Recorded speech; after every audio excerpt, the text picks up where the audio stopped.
গাঁজা বলে কোনো ওয়ার্ড নাই, সিদ্ধির পাতা, গাছের পাতা, আল্লাহর সৃষ্টি, পাগলরা খায়। আসলে সাধু সঙ্গ নয়, হলো নারী সঙ্গ।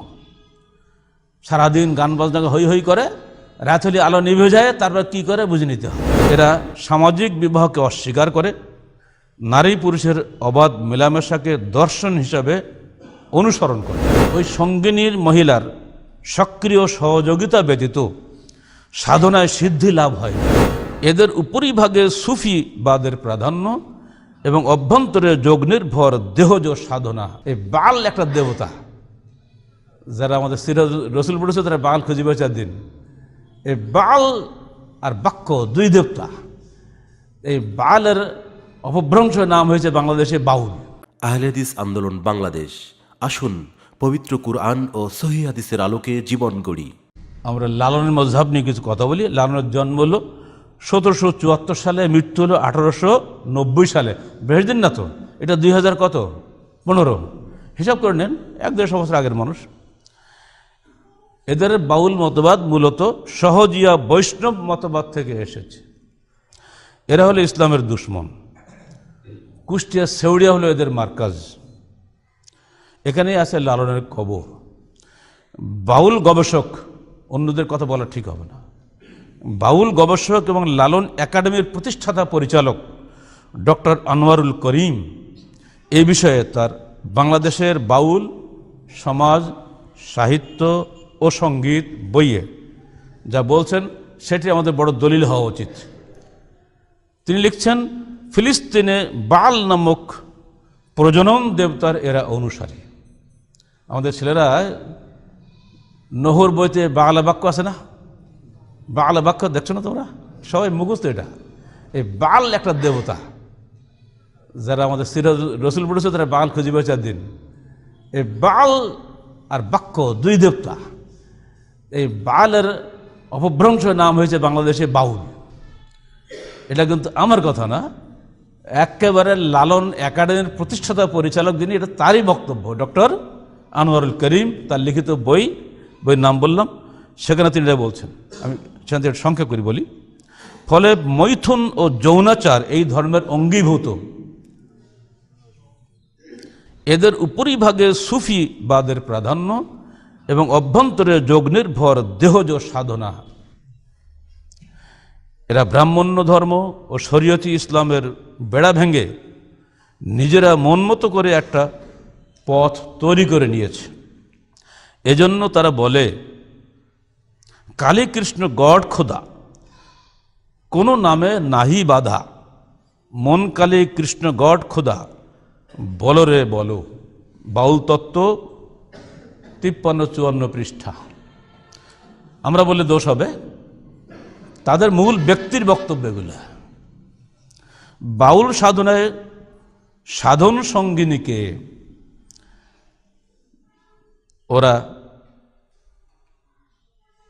গুরুজি নামে অভিহিত করে, কারণ ওই সঙ্গিনীর মহিলার সক্রিয় সহযোগিতা ব্যতীত সাধনায় সিদ্ধি লাভ হয় না। তাই তাকে চেতন গুরু বলা হয়। এরা সামাজিক বিবাহকে অস্বীকার করে, নারী পুরুষের অবাধ মেলামেশাকে দর্শন হিসাবে অনুসরণ করে। ওই বইয়ের 15-16 পৃষ্ঠা বাজার কিনতে পাওয়া যায়, পড়ে দেখবেন। নারী ছাড়া এদের সাধনাই হয় না। এরপরে আরো ন্যাক্কারজনক কথা আছে, বলতো ঘৃণা হয়।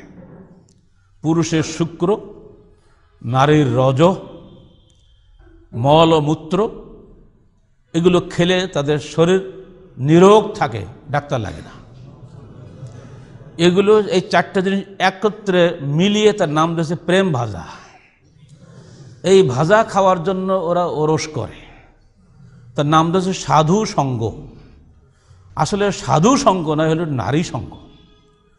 সারাদিন গান বাজনা হই হই করে, রাত হলে আলো নিভে যায়, তারপর কি করে বুঝে নিতে হবে।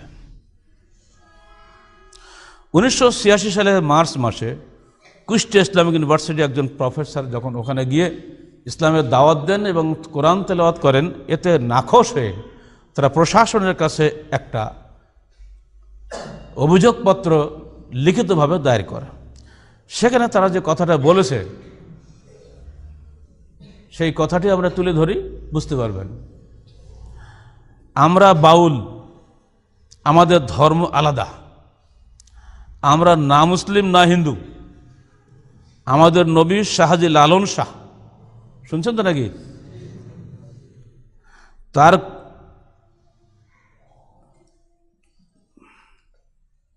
তার গান আমাদের ধর্মীয় শ্লোক। ওই যে অচিন পাখির গান গায় না, ওগুলো আমাদের ধর্মীয় শ্লোক। আমরা যখন কোরআন পড়ি আয়াতগুলো, এটা তাদের ধর্মীয় শ্লোক হচ্ছে লালনের গান। সাইজির মাজার আমাদের তীর্থভূমি। এবার কি হবে? সাইজির মাজার আমাদের তীর্থভূমি। আমাদের গুরুই আমাদের রসুল। নাউজুবিল্লাহ। আমরা আলাদা একটা জাতি, আমাদের কলেমা আলাদা, লা ইলাহা ইল্লাল্লাহ লালন রসুল্লাহ।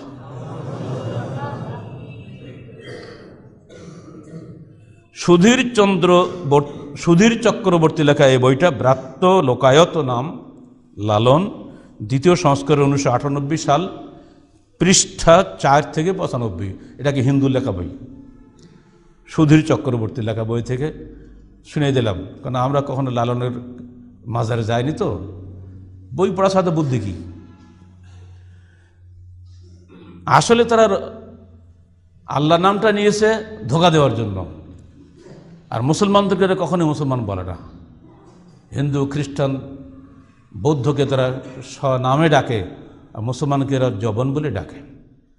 কেবল এক জায়গায় খালি মুসলমান বলেছে, যেন আমাদের ধর্মনিরপেক্ষ আমাদের প্রফেসর সাহেবদের ওই মুখস্থ কবিতাটা, সেইটা ওনার প্রায় বলে, কিন্তু আসলে ওরা আল্লাহ খোদা কিছুই মানে না। যেমন তাদের কবিতায় দুটো লাইন খালি বলে দিই, খোদা নেই কো কোনোখানে, জনম ভরে দেখলাম ঘুরে, পাইনি কিছু মানুষ বিনে, মানুষ রূপে আল্লাহর বরান, আসলে তা কে জানে। অর্থাৎ মানুষ রূপে তিনি ঘুরে বেড়াচ্ছেন আমাদের সামনে, আল্লাহ বলে কিছু নাই। যে আল্লাহ কথাটা যে বলা হচ্ছে, ক্ষুদাটুদ, এগুলো সব এদের আমাদেরকে ধোঁকা দেওয়ার জন্য। এই সংক্ষিপ্ত আলোচনায় আপনারা বুঝতে পেরেছেন যে লালন ফকির আদৌ কোনো মুসলমান ছিল না, এবং তার আকিদা সম্পূর্ণরূপে কুফরি আকিদা। আল্লাহ, রসুল, কোরআন, কিতাব এসব থেকে তার সম্পর্ক নাই। এ সম্পর্কে না জানার কারণে, অজ্ঞতার কারণে মুসলিম উম্মাহ বিভ্রান্ত হচ্ছে। আমাদের দায়িত্ব মানুষকে সাবধান করা, তাই করে যাচ্ছি, এর বেশি কিছু নয়। আল্লাহ পাক যাকে হেদায়েত করবেন তিনি হেদায়েত পাবেন, যাকে আল্লাহ পথভ্রষ্ট করবেন তাকে কেউ ঠেকাতে পারবে না। কিছুদিন পূর্বে আমাদের রাজবাড়ির পাংশাতে এরা সাধুসঙ্গ করার অনুমতি চেয়েছিল প্রশাসনের কাছে, প্রশাসন অনুমতি দিয়েছিল। যখন রাতের বেলা এই সমস্ত আলতু ফালতু কাজ শুরু করে দিয়েছে, তখন স্থানীয় মুসলিম জনগণ তাদেরকে পিটেই সেখান থেকে বের করে দেয়। প্রশাসন দৌড়ে গিয়ে স্থানীয় জনগণকে উল্টা গ্রেফতার করে ওদেরকে অনুমতি দিয়ে দেয়। কথা বুঝছেন? এখানেই তারা থেমে থাকেনি। ঢাকা এয়ারপোর্টের সামনে লালনের ভাস্কর্য স্থাপনের দাবি করা হয়। ভাস্কর্য যখন তৈরি করতে যাচ্ছে সরকারের পক্ষ থেকে, তখন স্থানীয় আলেম ওলামায়ের বাধা দিলে সেটা বন্ধ করা হয়। আবারও দাবি উঠতেছে সেখানে কিছু করতে হবে। এত একটা মহামানুষ, তার নাম কিছু না করলে কি হয়? যাকে বিদেশি লোকেরা ঢাকা এয়ারপোর্টে নেমেই আগে লালনের চেহারা দেখে বোঝে এদেশের মানুষ কতই না ভালো, কতই না সুন্দর, তারা লালনের ভক্ত। কিছু সংখ্যক সেকুলার নামধারী, উদার নামধারী, মুক্তমনা নামধারী, মুসলিম আরবি নামে নামাঙ্কিত কিছু সংখ্যক কুফরি দর্শনের অনুসারী ব্যক্তি প্রশাসনের ভিতরে ঘাপ মেরে থেকে প্রশাসনকে সবসময় বিপথে নিয়ে যাওয়ার চেষ্টা করে। অথচ মুসলিম উম্মার ট্যাক্সের পয়সায় দেশ চলে, প্রশাসন চলে, আর তাদেরই টাকা ব্যয় হচ্ছে এই সমস্ত কুফরি কাজ। আমরা উম্মতকে সাবধান করছি, এদের লিখিত বই পড়ে আর অচিন পাখির গান গিয়ে যেন আপনারা হারিয়ে যাবেন না।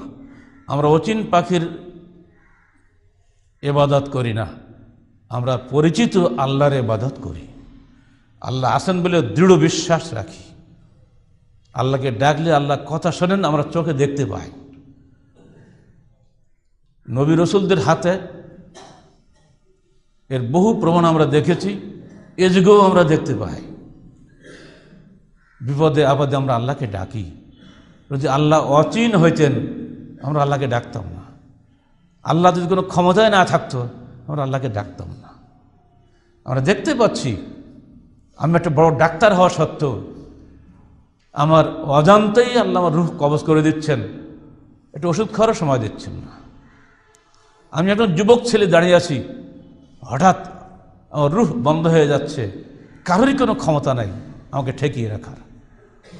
অথচ স্টিফেন হকিংস, এ যুগে আইনস্টাইন বলে খ্যাত, পড়ে আছে যে 62 না 63 সাল থেকে, 21 বছর বয়স থেকে এখন 74 বছর তার বয়স।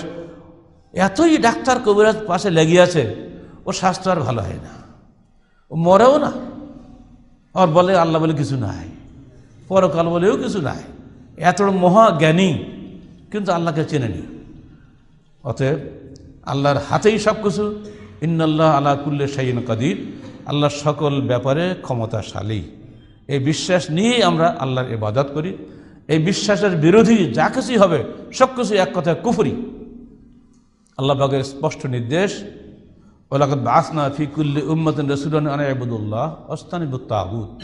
আমরা প্রত্যেক উম্মতের কাছে রসুল পাঠিয়েছি এই একটি দাওয়াত নিয়ে যে তোমরা আল্লাহর ইবাদত করো, তাগুত থেকে দূরে থাকো। আর যে ভবিষ্যৎবাণী আল্লাহ রসুল করে গেলেন, একটু হাদিসটা শুনেছেন, মা আনা আলাইহি ওয়া সাহাবি আল ইয়াউম, আজকের দিনে আমি এবং আমার সাহাবীরা যে দিনের উপরে আছি, এই দিন থেকে যারাই বিচ্যুত হবে তারা মুসলমান থাকবে না, নিঃসন্দেহে প্রকৃত মুসলমান থাকবে না। অর্থাৎ 72 ফেরকা জাহান্নামী হবে। যদি এরা মুসলিম বলে দাবি করতো তাহলে এরা অবশ্যই পথভ্রষ্ট 72 মধ্যে একটা হতো, তাই না? কিন্তু ওরা মুসলমান বলে দাবি করেনি। আপনি কেন জোর করে মুসলমান বানাচ্ছেন তাদেরকে? ওরা নিজেরাই দাবি করছে না, আপনি বলছেন ওরা মুসলমান বললে হবে? অতএব এই সমস্ত উদ্ভট এক একটা মতবাদ এসে মানুষকে বিভ্রান্ত করে। বিভাগীয় শহর হিসেবে এখানেও আসছে শিক্ষিত লোকদের মাধ্যমে, যারা এইসব বিষয়ে কিছুই খবর রাখে না, কিন্তু ডিগ্রি নিয়ে ঘরে বসে আছে। তাদের ঘাড়ে চড়ে যারা ঢোকে, কোনো মূর্খ লোকের মধ্যেও ঢোকে না, মনে রাখবেন সবসময়। আর কিছু মূর্খ মৌলবী আছে, তাদের মাথায় ঢুকিয়ে এরা কাজ করে। যুগে যুগে দিনদার মানুষের মাধ্যমে দিনকে ধ্বংস করা হয়েছে। যুগে যুগে উচ্চশিক্ষিত এবং উচ্চ পদস্থ উচ্চ মর্যাদা সম্পন্ন মানুষকে দিয়েই দিনকে ধ্বংস করার চেষ্টা হয়েছে। শয়তান এটা করে গেছে, এরা শয়তানের প্রতিমূর্তি। অতএব আমাদেরকে সাবধান থাকতে হবে। ওমিন শাররিল ওয়াসওয়াসিল খান্নাস আল্লাযী ইউওয়াসওয়াসু ফি সুদুরিন নাস মিনাল জিন্নাতি ওয়ান নাস। নাস ফালাক বারবার পড়বেন, অর্থ বুঝিয়ে পড়বেন। আল্লাহ তুমি আমাদেরকে শয়তানের ধোঁকা থেকে বাঁচাও, যে শয়তান আমাদের অন্তরে ঢুকে ধোঁকা দেয়, জিনের মধ্য থেকে, মানুষের মধ্য থেকে। সে মানুষ কি সাধারণ কামলাখাটা মানুষ নাকি? তার কথা শুনবে? রিক্সাওয়ালা মানুষের কথা শুনবে? আমাদের মতো উচ্চশিক্ষিত মানুষের মাধ্যমেই কিন্তু এগুলো হচ্ছে। অতএব ভাইরা সাবধান। আল্লাহ পাক আমাদেরকে যাবতীয় পথভ্রষ্টতা থেকে রেহাই করুন। পবিত্র কোরআন ও সহিহ হাদিসের সঠিক পথে চলার জন্য আল্লাহ পাক আমাদেরকে তৌফিক দান করুন। আমিন।